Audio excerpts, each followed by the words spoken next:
Isang laban na maaaring magbago ng lahat sa Group K ng World Cup 2026. Dahil habang ang lahat ay nakatutok kina Inglaterra, sa Argentina ni Messi o sa Brazil, na yun ay pagkakataon naman ng mga paboritong koponan na laging lumalaban para sa titulo ng World Cup. Portugal. Kaharap nila ang koponang itinuturi ng marami bilang malakas na dark horse ng torneo, ang Demokratikong Republika ng Congo. Sa unang tingin, hindi mukhang mabigat na kalaban, pero isa itong kopo ng malakas sa pisikal, napaka-intense at gustong magbigay ng unang malaking sorpresa sa World Cup.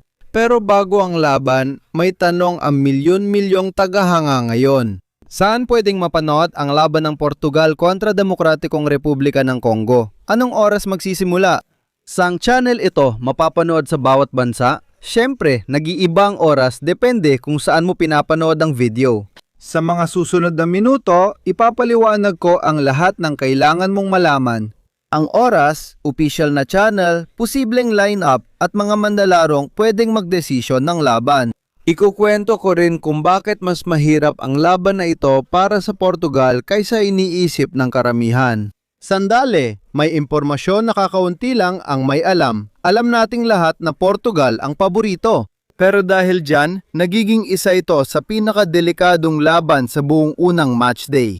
Kapag lahat ay umaasa na madaling panalo, doon lumalabas ang sorpresa, gaya ng nangyari sa Espanya laban sa Cabo Verde. Pinatunayan ng World Cup na walang madaling ibinibigay ang kahit sino. Kaya dumiretso na tayo, anong oras lalaban ang Portugal laban sa Demokratikong Republika ng Congo?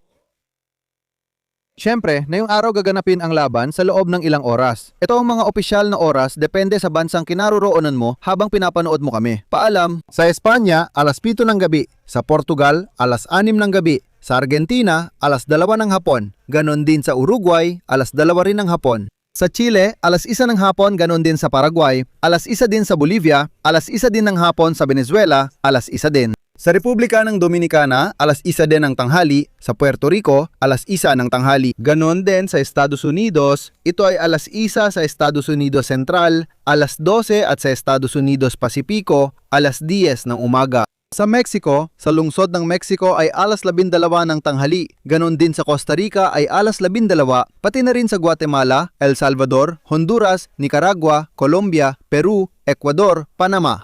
Pagkatapos, para mapanood ito, sa Cuba ay alaisa ng hapon, sa Brazil ay alas 2 ng hapon, at sa Canada, Toronto ay alaisa ng tanghali.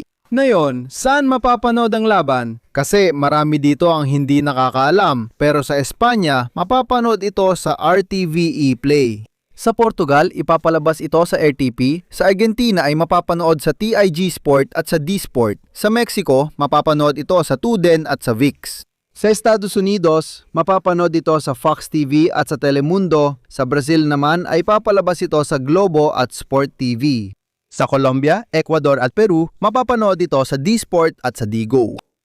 Sa Chile, mapapanood ito sa Chilevisión at D-Sport. Sa ibang bansa, available ito sa mga operator na may karapatan sa World Cup. Kaya ngayon, alam mo na, kung hindi mo pa alam kung saan ito mapapanood, wala ka ng dahilan para hindi manood. Pero mag-ingat, dahil hindi ito basta-bastang laban, may obligasyon ang Portugal na manalo at lubos nitong binabago ang presyon. Kasama nila sa grupo ang Colombia at Uzbekistan, kaya kung mawalan sila ng punto sa unang laro, maaaring mahirapan silang makapasok sa susunod na round.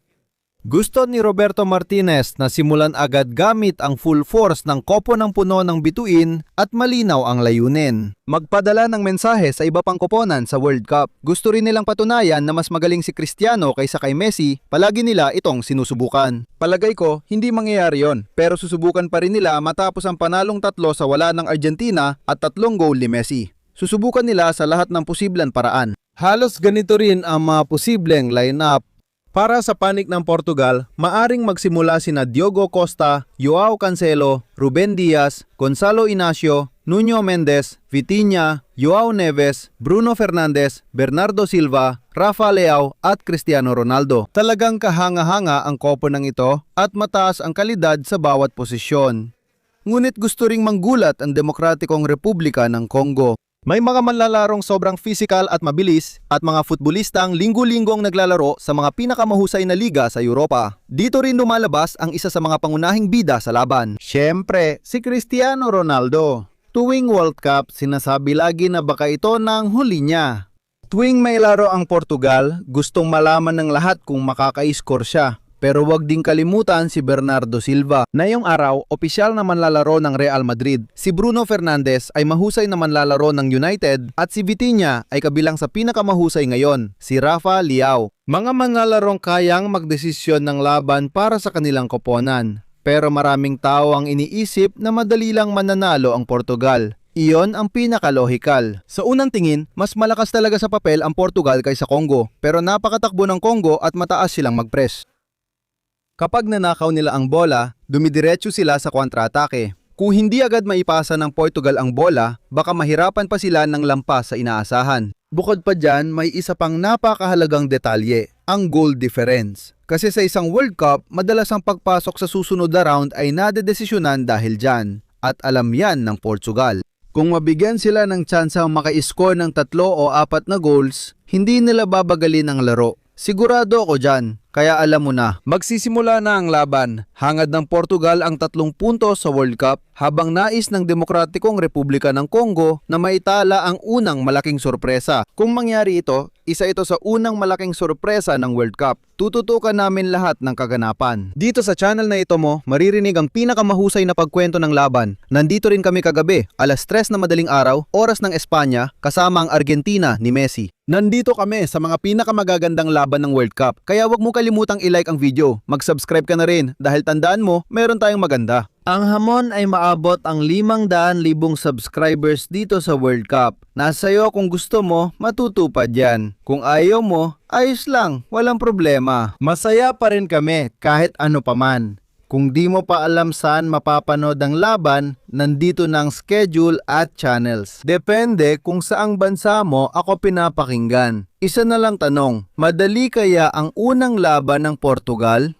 Makakagawa kaya si Cristiano Ronaldo ng hat-trick? Ano pa kayang mangyayari? Makikita ba natin halimbawa si Vitinha na kontrolin ang midfield at pamunuan ang laban para makuha ng Portugal ang panalo? Para makuha ng Portugal ang 3 puntos? Makikita ba natin ang isa sa mga malaking sorpresa ng World Cup kasama ang Congo? Kung gusto mo makita yan, pindutin mo lang ang like button. Pindutin mo rin ang subscribe button. Dahil sa Barca Hoy, dinadala namin sa iyo ang pinakamaganda sa World Cup ng 2026. Huwag mong palalampasin. Dahil ibinigay ko na sa iyo lahat ng schedule, ibinigay ko na rin lahat ng channel.